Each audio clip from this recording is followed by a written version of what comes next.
हम डिस्कशन कर रहे हैं आधुनिक भारत का इतिहास से संबंधित मेंस आंसर राइटिंग का क्वेश्चन जो आरएस मेंस एग्जाम 2021 में पूछा गया था। क्वेश्चन है, भारत में थियोसॉफिकल सोसाइटी की विचारधारा के विकास में थियोसॉफिस्ट के विचारों की संक्षेप में विवेचना करो। आंसर है, थियोसॉफिकल सोसाइटी की स्थापना मैडम एच.पी. ब्लावत्स्की और कर्नल अलकाट ने न्यूयॉर्क में 1875 में की थी।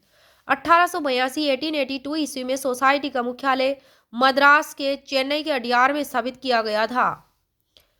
थियोसॉफी तत्व मीमांसा के साथ रहस्यवाद और अध्यात्मवाद का दर्शन था। भारत में थियोसॉफिकल सोसाइटी के सिद्धांतों को प्रचारित करने में एनी बिसेंट का महत्वपूर्ण योगदान था, जो 1889 में इस सोसाइटी से जुड़ी तथा 1893 में भारत आई थी।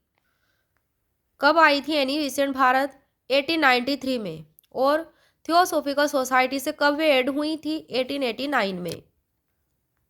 नेक्स्ट पॉइंट है टॉपिक का, इसके प्रमुख सिद्धांत क्या रहे थियोसॉफिकल सोसाइटी के? विश्व बंधुत्व में आस्था रखना, प्राचीन धर्म दर्शन और ज्ञान का अध्ययन और प्रचार करना, सत्य से बड़ा कोई धर्म नहीं, धर्म के साथ सहिष्णुता और समन्वय स्थापित करना।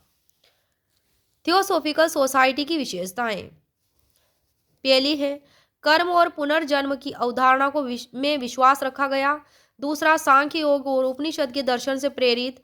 तीसरा, बाल विवाह, जाति प्रथा, छुआछूत आदि कुरीतियों का विरोध किया गया इसमें। चौथा है, सोसाइटी के माध्यम से ईश्वरीय ज्ञान को आध्यात्मिक और अंतर्ज्ञान से प्राप्त करने का प्रयास किया गया। पांचवा, इसके माध्यम से एनी बिसेंट ने पूरे भारत में पुनरुत्थानवादी आंदोलन का प्रचार प्रसार किया। और छठा पॉइंट है, भारतीय थियोसॉफिस्टों द्वारा प्राचीन भारतीय धर्म की वकालत की गई। तो निश्चित रूप से इस संस्था ने, थियोसॉफिकल सोसाइटी ने भारत के साथ साथ पूरे विश्व में भारतीय धर्म और संस्कृति की श्रेष्ठता को पुनर्जीवित करने का प्रयास किया था। इस संस्था की स्थापना धर्म क्षेत्र में सुधार को लेकर हुई थी, लेकिन अत्यधिक सफलता इसे समाज सुधार और राष्ट्रीय चेतना के क्षेत्र में मिली। जो समाज सुधार किया गया और राष्ट्रीय को जो चेतना मिली, उस क्षेत्र में अधिक इसको सफलता मिली।